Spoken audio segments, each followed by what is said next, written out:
Behold, the tale you are about to read is completely unknown and never before revealed to the public, although there have been some in high places that have knowledge of the horrific events about to be portrayed. Jack the Ripper, a moniker long remembered for death, slaughter, but mostly the fact that his true identity was never revealed. But while that was not the most ideal ending, or non-ending, to a murder case, it was deemed to be the best thing to do at the time. After all, the British monarchy had a very long history of simply covering up, or ignoring inconvenient facts which they felt the public simply did not need to know. And the monarch at the time, Queen Victoria, was known to be an extreme recluse. That is why it is such an unusual tale of how this seemingly reclusive monarch was so integral to the discovery and hunting of a horror which rocked the British Empire. Let us begin.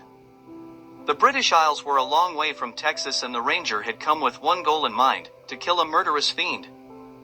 For months he had followed the trail of gruesome slaughter and paid a terrible price along the way, but now he was finally on the verge of getting the justice which had come to dominate his existence. The murderer had most recently assumed the mantle of Jack the Ripper, but actually had been on a journey of death for a long time before coming to London. For much of the killer's murderous flight, anonymity was the cloak which hid the evil that had been released into the world and preyed on unsuspecting innocents. Keeping to the dark shadows and hiding the deadly intent which drove the slaughter, the fiend slowly moved through society until the ultimate goal came into view. Jack the Ripper had become a public sensation on both sides of the Atlantic, and the Texas Ranger had recognized the viciousness and violence associated with his prey. He immediately set out on the long journey across the ocean, hoping that he would not be too late to catch the butcher, but that also meant more innocent people would meet their end at the hands of this brutal and sadistic beast before he could get there to stop it.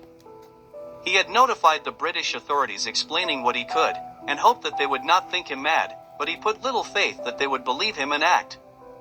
And though he still told himself that he would prefer escape if it meant saving a life, in his heart he hoped that the killer would still be active when he arrived.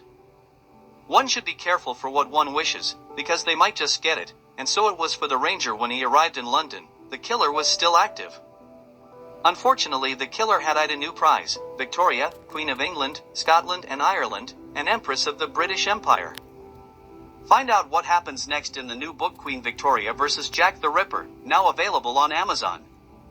A fascinating account of the true origin of Jack the Ripper and how his murder spree came to an end at the hand of a British monarch, Queen Victoria.